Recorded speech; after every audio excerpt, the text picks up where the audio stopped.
মাছ হয়েছিল কিন্তু ছিঁড়ে গেল। দেবদা আজকে অনেকগুলো বড় মাছ ধরেছে শুনেছি আমরা 25 নম্বর সিটে, যেখানেই যায় সেখানেই মুকুট জাল। এই দেখেন সব রেকর্ড ভেঙে দিয়েছে। এটাও সাইজ মাছ ছিল, ছিঁড়ে গেল তো এটা।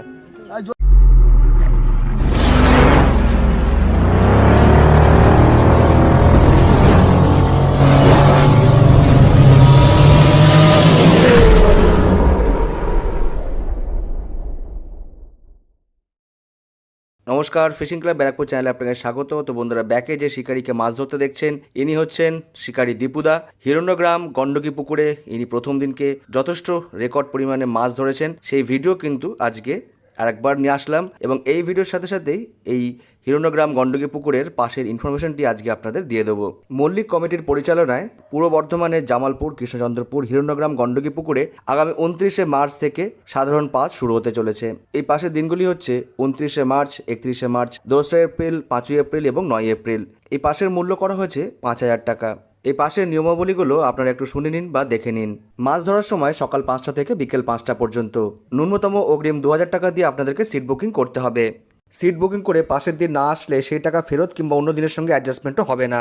শুধুমাত্র প্রথম দিন লটারির মাধ্যমে সিট বন্টন করা হবে। 28শে মার্চ বিকেল 4টের সময় এই লটারি অনুষ্ঠিত হইবে এবং একটি মাত্র ভিআইপি সিট ছেড়ে বাকি সিটগুলিতে লটারি কিন্তু অনুষ্ঠিত হইবে। লটারির আগে পুরো টাকা পরিশোধ করে তবে কিন্তু আপনারা লটারিতে অংশগ্রহণ করতে পারবেন। দ্বিতীয় পাশের দিন থেকে বুকিংয়ের মাধ্যমে সিট বন্টন করা হবে। দ্বিতীয় দিন থেকে সিটে বসার আগে পুরো টাকা মেটে তবে কিন্তু আপনারা সিটে বসতে পারবেন। প্রতি সিটে 3 গাছা করে চিপ আপনারা ফেলতে পারবেন। কাটার কোনো বিধিনিষেধ এখানে বলা হয়নি। টোপ হিসাবে আপনারা ছাতু, সুজি এবং পাউরুটি টোপ ফেলতে পারবেন। পুকুরে কোনো রকম চার মশলা, কালো টোপ কিংবা বাদাম খোলের টোপ আপনারা ফেলতে পারবেন না। ভাত পোলাও আপনারা ব্যবহার করতে পারবেন। পুকুরে ভাষা, তল ভাষা, অ্যান্টানি জাতীয় টোপ, পপ আপ, ফিডার কোনোটাই কিন্তু আপনারা ব্যবহার করতে পারবেন না। পুকুরে 1 কেজি থেকে 8 কেজি পর্যন্ত মাছ আছে এবং ব্যতিক্রমে কিছু ছোট মাছ থাকতে পারে, এমনটাই কিন্তু বক্তব্য পুকুর কর্তৃপক্ষের। পুকুর পাড়ে মদ্যপান, অশ্লীল আচরণ, অভদ্র ব্যবহার কোনোটাই কিন্তু আপনারা করতে পারবেন না। প্রাকৃতিক কারণবশত বা কোনো কারণে মাছ না খেলে পুকুর কর্তৃপক্ষ কোনোভাবেই দায়ী থাকবে না এবং এক্ষেত্রে কমিটির সিদ্ধান্তই চূড়ান্ত বলে গণ্য করা হবে। অনিবার্য কারণবশত পাশের দিন বাতিল কিংবা পরিবর্তন করা হতে পারে।